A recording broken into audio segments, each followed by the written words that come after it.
There are two Jeffrey Dean Morgans in the public imagination. One walks into a scene with a leather jacket, a baseball bat, and a smile that makes everyone else stop breathing. As Negan on The Walking Dead, Morgan became one of television's most recognizable villains, a man designed to dominate every room he enters. The other Jeffrey Dean Morgan is usually surrounded by animals. He lives far from Hollywood, on a working farm in New York's Hudson Valley. He and his wife, actress and author Hillary Burton Morgan, have helped preserve a small-town candy store. They have raised money and renovated rooms for children receiving residential care.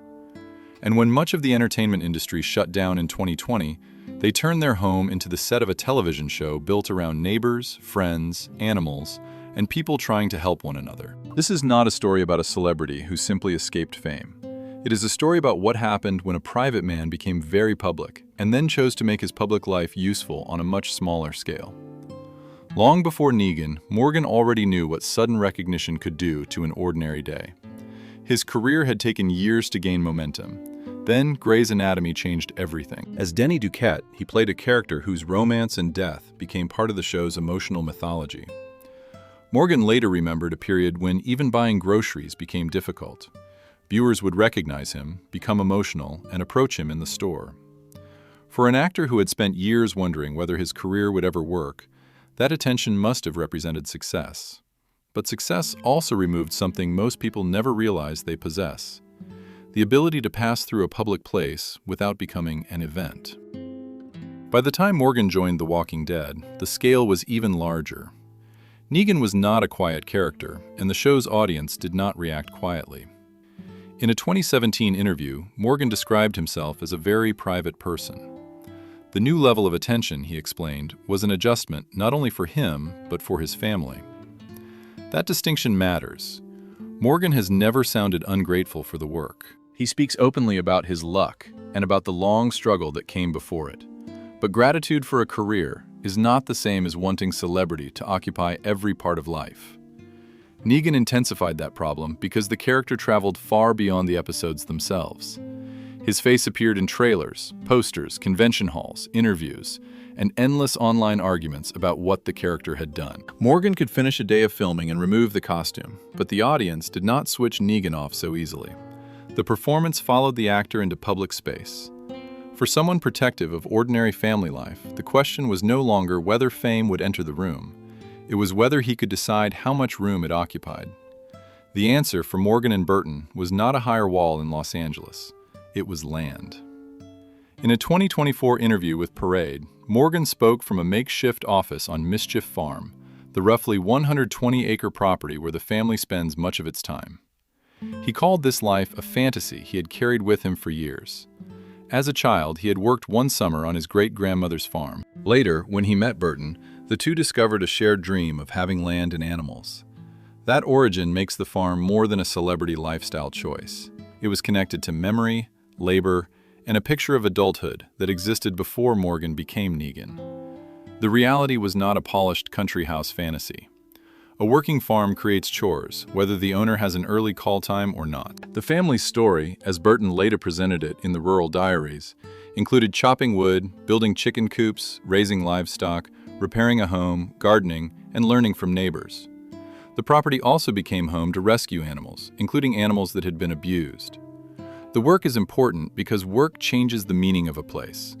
A retreat is somewhere a person visits to recover from real life. A home is somewhere the broken fence, the sick animal, and the unfinished job are still waiting in the morning. Mischief Farm gave Morgan privacy, but it also gave the family roots, and roots come with obligations. One of the clearest examples sits in the center of Rhinebeck, Samuel's Sweet Shop. The store had been part of the town since 1994. When its original owner died and its future became uncertain, Morgan and Burton joined local friends and partners, including actor Paul Rudd and his wife Julie, to help keep it alive. The group became owners in 2014. From a distance, the story sounds almost too charming. Famous actors save a village candy store. But its real significance is not the celebrity novelty. It is continuity. A small business can be part of a town's memory. People remember going there as children. They return with their own families. Employees, suppliers, and neighboring shops depend on it. Saving that kind of place does not create a glamorous monument. It preserves something that already belongs to everyone. The shop also became a point of connection. According to local reporting, an informal conversation there helped lead Morgan and Burton toward Astor Services for Children and Families, an organization with deep roots in Rhinebeck. Their involvement with Astor is where the story moves beyond atmosphere and becomes measurable. In 2017, Morgan and Burton helped coordinate the renovation of 8 rooms in an Astor residential unit, serving children who had experienced trauma and serious emotional or psychiatric challenges. The changes were practical: new lighting, paint, beds, bedding, furniture, and other improvements intended to make the rooms feel safer and more personal. The children were not treated as background figures in a celebrity charity story. They were consulted about colors, sports teams, and characters they liked.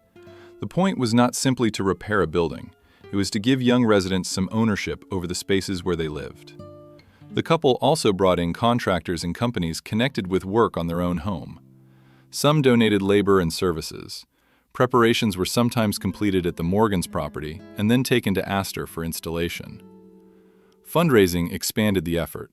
A storytelling event called Ghost Stories raised more than $27,000 in 2016.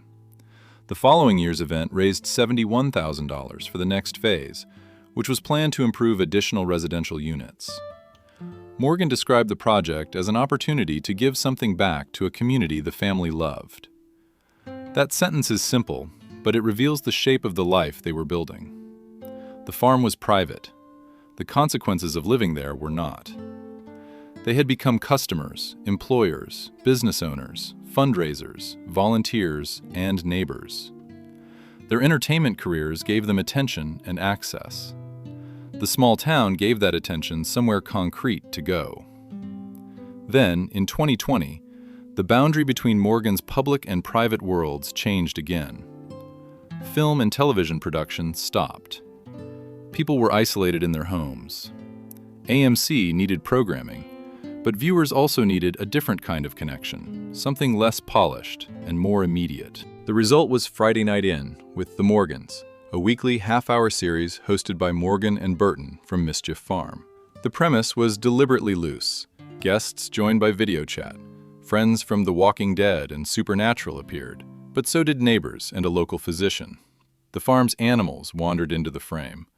Conversations focused on how people were handling isolation, finding humor, supporting communities, and recognizing people doing useful work. The home Morgan had chosen, partly for distance from the machinery of celebrity, became a television studio. But it did not become Hollywood. That is the crucial difference. The show brought viewers into the Morgans' world without pretending that access meant possession. It offered the texture of home, the animals, the interruptions, the imperfect conversations, while keeping its purpose outward-facing. Morgan and Burton said they wanted to highlight people doing good and connect with the audience they had come to know over the years. In other words, the private life did not disappear. It set the terms of the public encounter. There is a temptation to turn stories like this into a moral fairy tale. Hollywood is artificial, the country is authentic. Fame is corrupting, farm work is pure. Real life is rarely that neat. Morgan did not stop acting. He did not reject the characters that made him famous. He continued playing Negan and took on other major television roles. His career still required travel, long shoots, publicity, and the machinery of a global entertainment business. Nor does owning a farm automatically make anyone humble, generous, or wise. What makes Morgan's story interesting is not the scenery. It is the pattern of choices documented over time. He and Burton chose permanence over a temporary hideaway. They helped keep a local institution open. They developed relationships that led to work with a children's service organization. They used professional connections to bring labor, money, and attention into that work.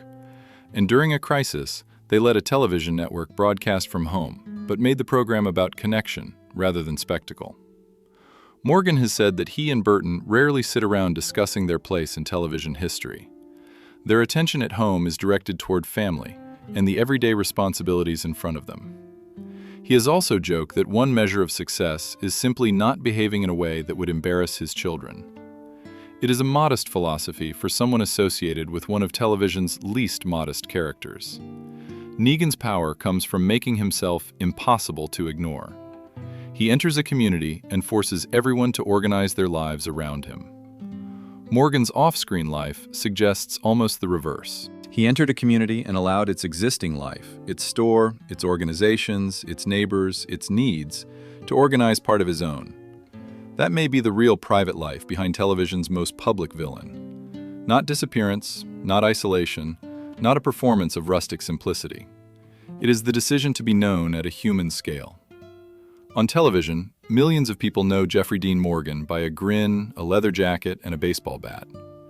In the Hudson Valley, the more revealing images may be smaller. A candy store that remained open, a child's room repainted, an animal given a home, or a conversation broadcast from a farm when the wider world felt frighteningly far apart. Fame made Morgan visible everywhere. Home taught him where that visibility could matter.